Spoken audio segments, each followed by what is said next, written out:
에베소서 3장 16절부터 19절 말씀을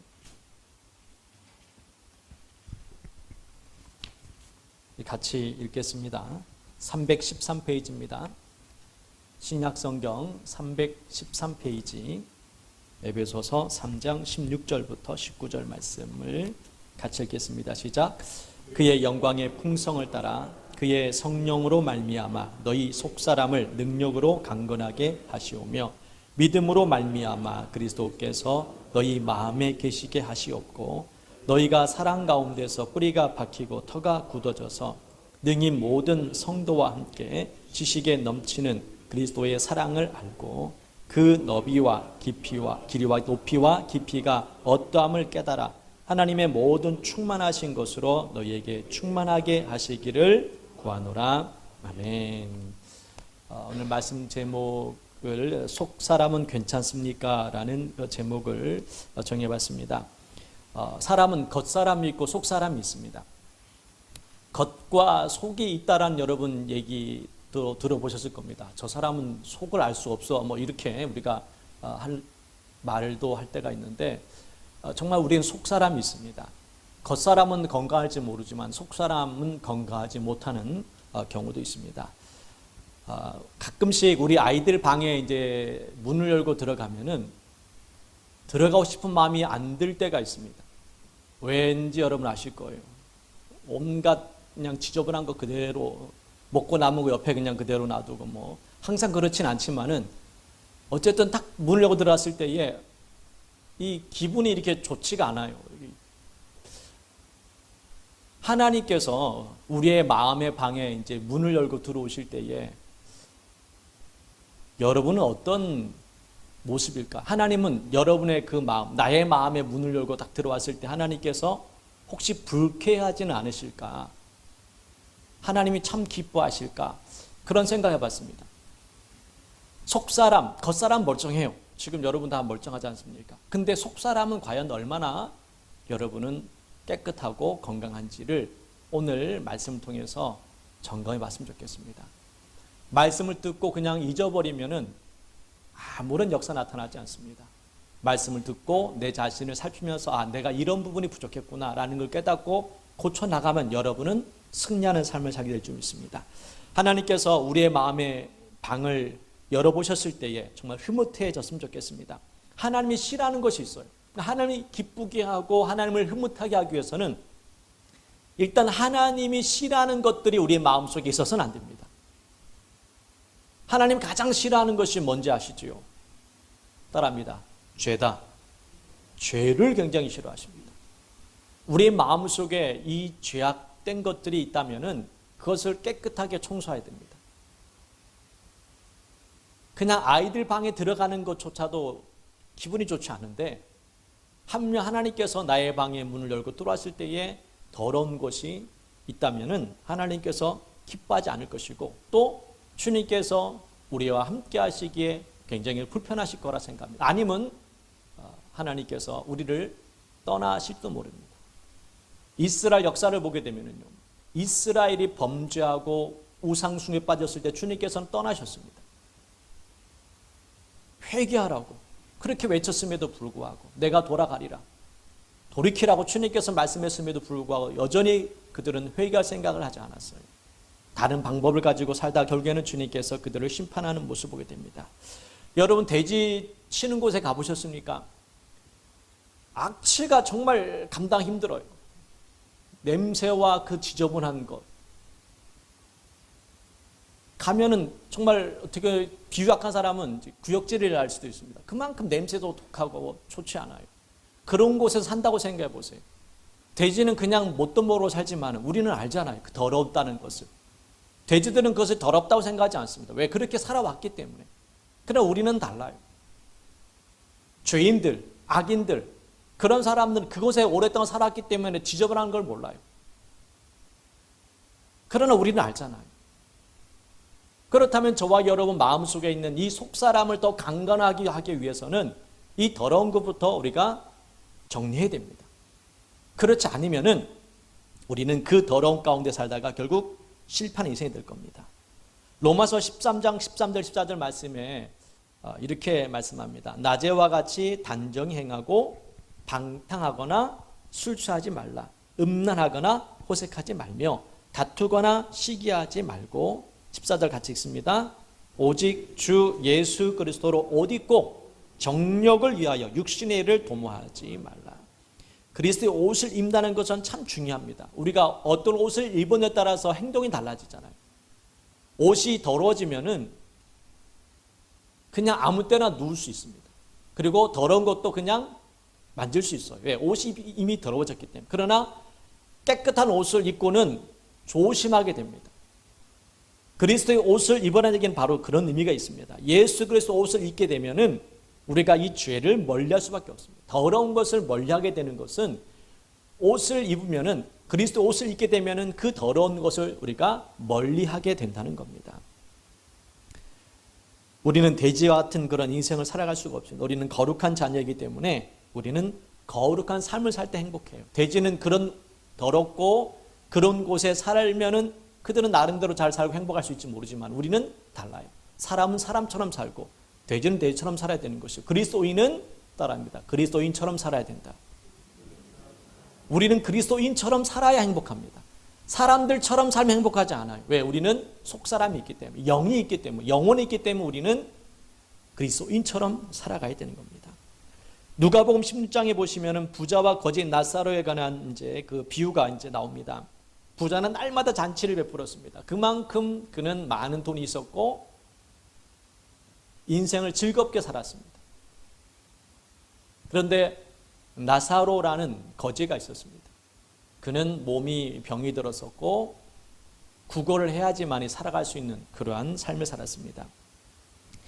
나사로는 하루 한 끼도 못 먹을 때도 분명히 있었을 거라 생각합니다.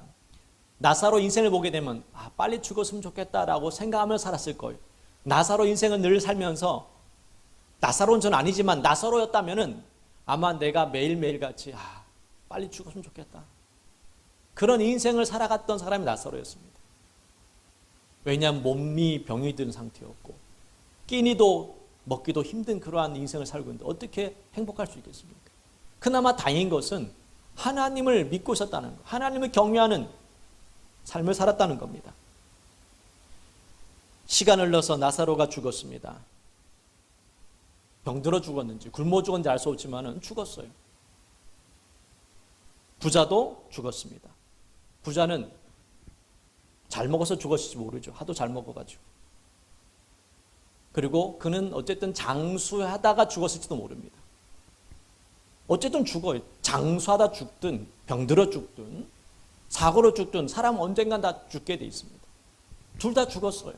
부자로 살다 죽은 부자, 거지로 살다 죽은 나사로. 어쨌든 죽었어요. 근데 죽고 난 다음에 인생은 달라졌습니다. 왜냐하면 죽고 난 다음 부자는 불 속에서 고통을 당하고 있었기 때문에 거지 나사로는 아브라함의 품에 안겨서 행복하고 행복한 인생을 살고 있는 모습을 우리에게 가르쳐주고 있습니다. 나사로는 겉으로는 더러운 인생이었습니다. 냄새나고 악취나는 그러한 삶을 살았습니다. 그 누구도 나사로를 좋아하는 사람 한 명도 없었습니다. 외로운 인생이었고 힘든 인생을 살았습니다. 그런데 그는 하나님을 믿었다는 것. 그 속사람은 강건했다는 겁니다. 부자는 겉으로는 강건하고 화려했지만 그러나 그 속사람은 썩어서 냄새나는 그런 인생을 살고 있었다는 것. 저와 여러분의 오늘 말씀을 통해서 나는 어떤 사람인가? 나의 속사람은 괜찮은가? 지금 우리 겉사람은 그래도 이곳에 와서 예배 드릴 정도면 그래도 우리는 건강한 편이라 볼 수 있습니다. 물론 속에 들어오면 또 몸도 아픈 것도 있겠지만 그래도 이 자리까지 올 수 있다는 것은 그래도 남들보다는 그래도 건강한 편에 속한다 라고 볼 수 있습니다. 그런데 속사람은 어떤지, 과연 내 속사람은 강건한지를, 건강한지를 우리가 한번 생각해 보면서 진정한 건강한 삶을 살기 위해서 어떻게 될 줄을 한번 생각해 봤으면 좋겠습니다. 먼저 우리가 사무엘상 16장 7절 말씀을 보겠습니다. 사무엘상 16장 7절 말씀 한번 같이 읽어볼게요. 시작.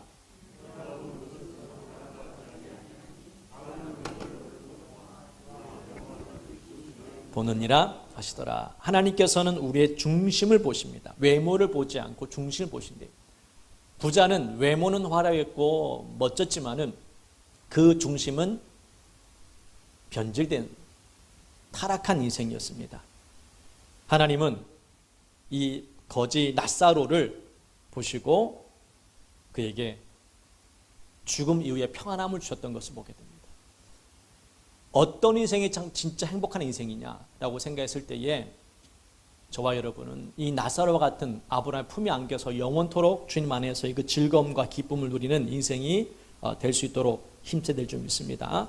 우리가 속사람이 강건하기 위해서 어떻게 되느냐? 첫 번째 따라합니다. 성령의 충만함을 받으라. 16절 말씀 보십시오. 성경 16절 말씀에 보시면은 이렇게 말씀합니다. 그의 영광의 풍성함을 따라 그의 성령으로 말미암아 너희 속사람을 능력으로 강건하게 하시오며, 성령의 능력으로, 성령으로 말미암아 우리의 속사람이 강건해진다라고 말씀합니다. 겉사람도 우리가 건강하기 위해서 영양분을 우리가 섭취하잖아요. 밥을 먹고 운동을 하고 또 우리가 여러 가지 여가를 즐깁니다. 그래야 우리 육신의 기쁨과 즐거움을 누릴 수 있기 때문에 우리의 영혼도 마찬가지입니다. 육신이 필요한 것을 공급해줘야 육신이 평안함을 얻고 기쁨을 얻고 건강해지듯이 영혼도 마찬가지입니다. 우리의 영혼도 필요한 것을 공급해줘야 됩니다. 그것이 바로 뭐냐? 오늘 우리에게 성령이다 라고 말씀합니다. 성령으로 충만해야 우리가 강건해집니다. 에베소서 5장 17절 18절 말씀 같이 읽어볼게요. 그러므로 어리석은 자가 되지 말고 오직 주의 뜻이 무엇인가 이해하라. 술 취하지 말라. 이는 방탕한 것이니 오직 성령으로 충만함을 받으라. 어리석은 자가 되지 말라. 우리는 성령으로 충만해야 될 줄 믿습니다. 성령으로 충만해야 내 영이 더욱더 강건해지는 겁니다. 예수님께 제자들에게도 분명히 말씀했습니다. 부활하신 이후에 승천하시기 전에 주님께 제자들에게 당부를 하십니다. 그리고 주님께서 이렇게 말씀하셨습니다. 요한복음 20장 21절 22절 말씀해 보면요, 예수께서 또 이르시되 너희에게 평강이 있을지어다. 아버지께서 나를 보내신 것 같이 나도 너희를 보내노라. 이 말씀을 하시고 그들을 향하사 숨을 내쉬며 이르시되 성령을 받으라 라고 말씀하셨습니다. 예수님께 승천하시기 전에 죽은 지 사흘 만에 부활하시고 이 땅에 머물면서 마지막 제자들에게 부탁하신 말씀이에요. 따라합니다. 성령을 받아라. 성령을 받으라고 말씀하셨습니다. 주님께서 하늘나라로 가셨어요. 그리고 제자들은 이제 오순절날 성령 임하기 전까지 그들은 모여서 기도했습니다. 성령 받으려고. 속사람이 강건해야 되거든요. 우리도 이와 같이 속사람을 강건하게 하기 위해서 성령의 충만함, 성령 은사를 사모하고 성령으로 충만해야 될 줄 믿습니다. 두 번째로는요, 따라합니다. 믿음으로 채워야 한다.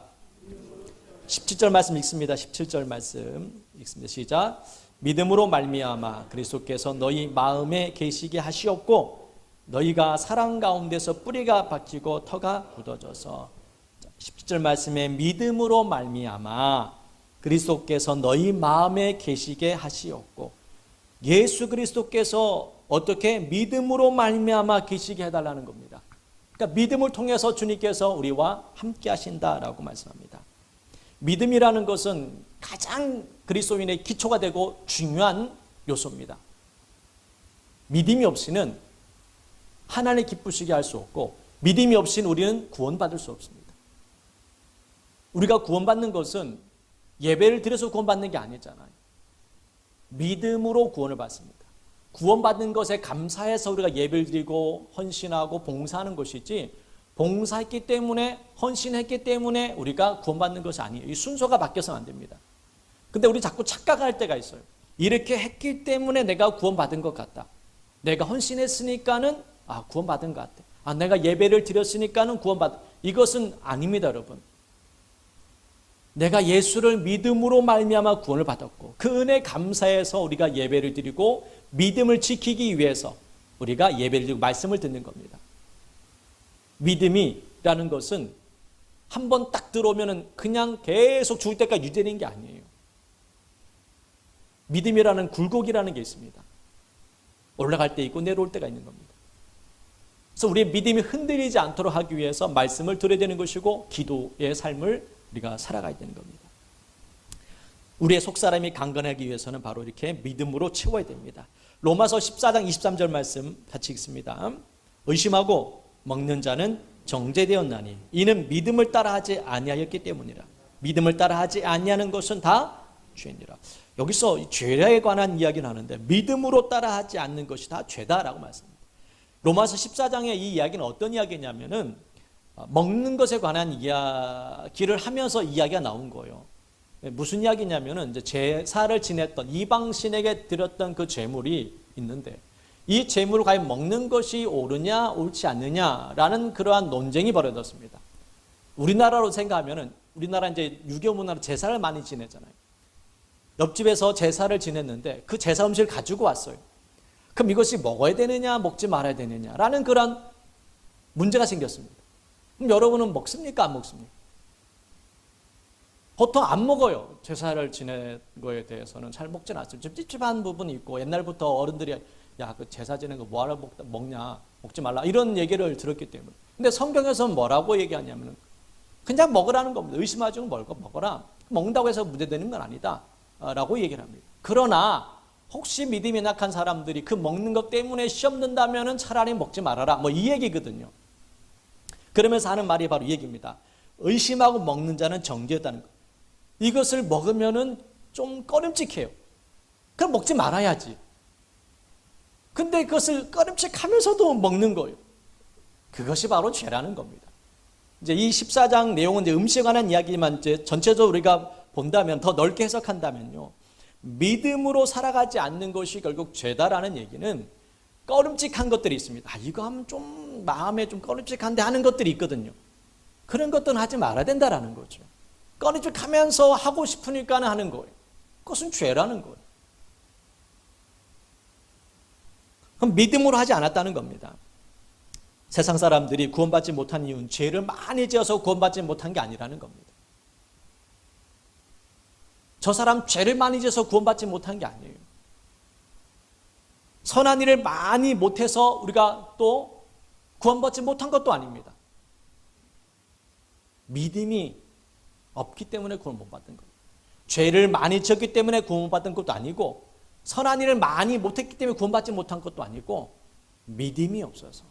성경 그 얘기를 하는 겁니다. 믿음이 없어서. 여러분 믿음이 있습니까? 믿음이 있어야 됩니다. 믿음을 통해서 모든 것들은 하나님의 역사는 이루어졌습니다. 저와 여러분이 결국 믿음을 통해서만이 구원이 있다는 사실을 기억하면서 믿음의 삶을 살아야 됩니다. 요셉이 믿음이 없었다면 형들에게 따돌림 당할 때 그리고 종살이를 할 때에 억울해서 억울한 누명을 쓰고 3년 동안 감옥에 있을 때에 어떤 선택을 했을까요? 믿음이 없는 사람은 인간적인 선택을 합니다. 그러나 믿음 있는 사람은 하나님을 바라봅니다. 하나님 바라보면 어떻습니까? 소망이 있습니다. 우리가 좀 전에 처음에 불렀던 찬양 나의 영혼이 잠잠히 누구를 바라봅니까? 하나님만 바라미요. 그러니까 우리가 모든 일이 막혔을 때 우리가 하나님을 바라봐야 되는데 막힌 것만 바라보니까는 절망이 찾아오는 겁니다. 요셉이 믿음이 없었다면 그는 아마 자살했을 거라 생각해요. 소망이, 여러분 지금 이 시대에도 노예로 팔리면은 삶 자체가 불행한데 당시 때는 노예라는 삶 자체는 이건 죽는 것과 똑같습니다. 근데 그는 항상 소망이 있었습니다. 왜? 주님께서 내 길을 인도하신다. 그런 믿음이 있으니까 그는 어려운 가운데서 견딜 수 있었던 것입니다. 하나님께서는 이런 믿음의 사람을 찾으신다라는 겁니다. 그래서 요셉을 통해서 하나님 역사를 이루어 가시는 것이고 다윗을 통해서 하나님 역사는 또 이루어가는 것이고 다니엘 같은 믿음의 사람을 통해서 하나님 일들을 감당하시는 겁니다.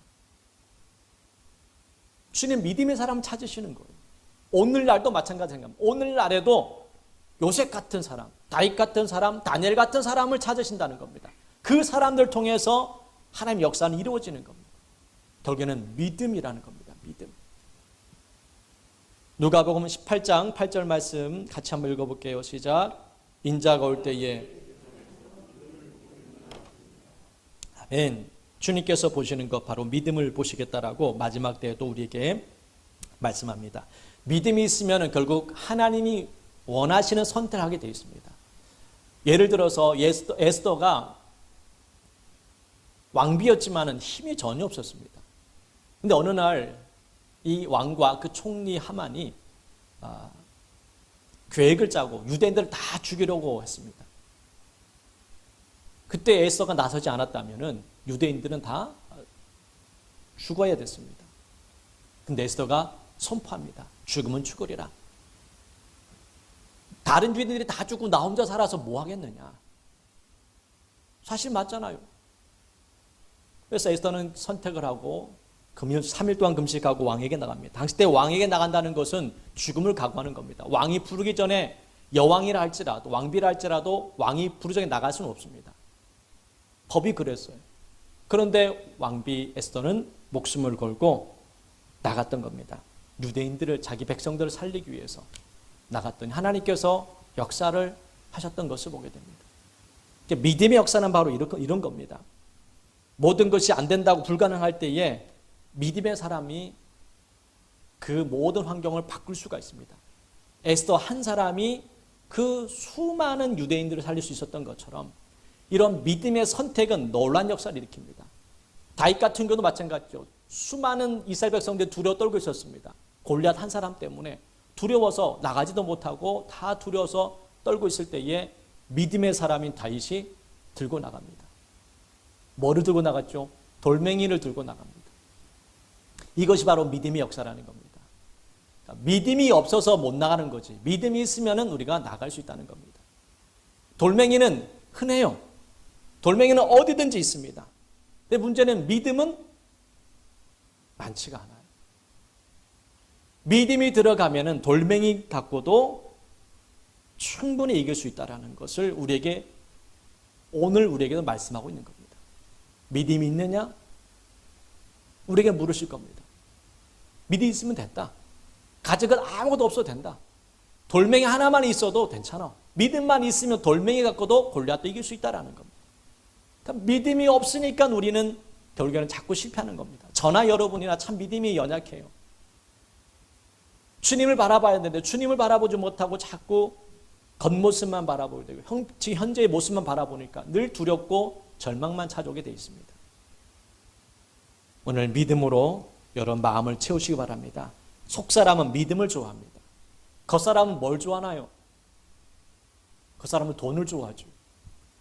우리 속사람은 따라하면 믿음을 좋아한다.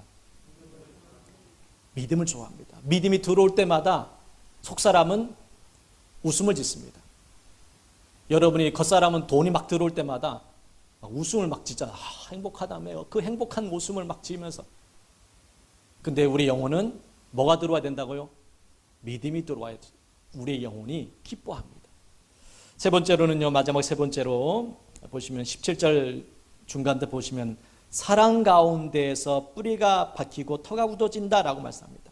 사랑을 통해서 우리의 영혼은 더욱더 단단해집니다. 따라하겠습니다. 사랑으로 충만해지자. 사랑으로 충만해져야 우리의 영혼이 건강해집니다. 마귀를 자꾸 우리가 툭툭 치면은 마귀에게는 항상 원망과 불평과 미움이 나옵니다. 마귀의 속성이에요. 마귀와 가까워지는 사람들은 결국 원망, 분노, 미움이 차지하게 되어 있습니다. 이 사람이 마귀에 속했는지 안 속했는지 알 수 있는 방법은 그거예요. 이 사람을 한번 이렇게 기분 나쁘게 한번 건드려 오면은 그 마음속에 있는 것들이 튀어나오기 시작합니다. 욕설과 분노와 미움이 터진다면은 그 사람은 마귀에 속한 사람이라고 해도 틀리지 않을 거예요. 하나님께 속한 사람은 뭐가 나올까요? 사랑이 나옵니다. 사랑. 용서가 나와요. 예수님을 건드릴 때마다 주님께서 뭐라 말씀했습니까? 용서해 주십니다. 하루에 몇 번 용서해 드립니까, 여러분? 예? 성경에는 뭐라고 기록되어 있죠? 하루에 몇 번 용서하라고? 70번씩 7번을 용서하라고 그랬어요. 70번씩 7번. 그것도 하루에. 그러니까 예수 그리스도는 결국 용서하는 겁니다. 하나님의 사랑으로 채워져 있으면은 용서할 수 있는 힘이 생기는 것이고, 살아갈 수 있는 힘이 생기는 것이고, 품을 수 있는 힘이 생기는 겁니다. 그래서 스데반도 죽을 때에 어떻게 했습니까? 주여, 저 원수들을 갚아주십시오라고 했습니까? 아니면은 저들을 용서해 달라고 했습니까? 저들을 용서해 달라고 했습니다. 그 사랑으로 충만하니까, 은혜로 충만하니까는 그게 가능한 거예요. 저와 여러분이 이렇게 하나님의 사랑으로 충만해졌으면 좋겠습니다. 다윗은 하나님과 함께 했기 때문에 용서를 합니다. 사울왕이 그렇게 자기를 죽이려 함에도 불구하고 다윗은 용서를 해요. 근데 사울왕은 용서하지 않습니다. 이게 바로 속사람이 어떤 사람인지 우리가 알 수가 있는 겁니다. 물론 쉽지 않는 걸 알아요. 그렇지만은 우리 안에 주의 은혜가 있다면, 속사람이 강건하게 된다면 용서하게 되어 있습니다. 예수님 비유 중에 1만 달란트 빚진 자와 100데나리온 빚진 자 이야기 아시죠?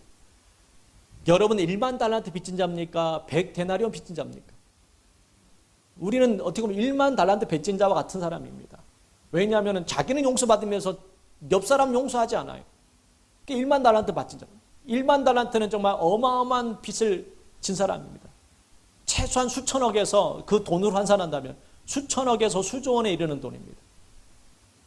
금 1만 달란트로 계산하면 수조 원에 이르는 것이고, 그냥 일반 달란트로 얘기하면 수천억에 이르는 돈이에요. 어떻게 갚습니까? 못 갚지요. 근데 주님께서 용서해 주셨습니다. 내가 너 그 모든 데 다 용서해 줄게. 다 용서해 주셨습니다. 근데 우리는 옆 사람, 가까이 있는 사람, 그 자그만 것 걸리게만 하면은 그냥 멱살 잡고 비방하고 욕을 했던 것이 우리의 모습이라는 거예요. 그런 마음이 들 때마다 우리가 회개하고 오늘 하나님의 사랑으로 채워졌으면 좋겠습니다. 그 사랑이 내 안에 들어오게 되면은 자유함이 있습니다.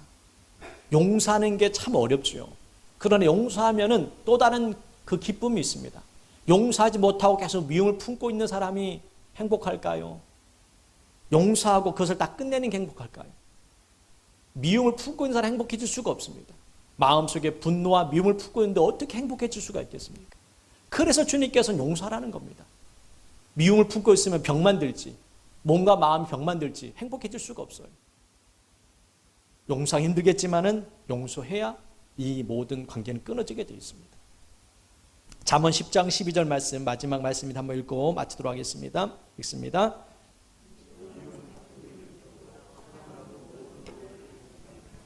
미움은 항상 다툼을 일으킵니다. 마귀가 있는 곳에 늘 다툼이 일어나요.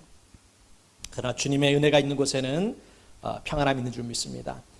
다윗이 하나님과 함께 하니까는 그 삶이 어려움이 있어도 늘 승리하게 됩니다. 그리고 평안합니다.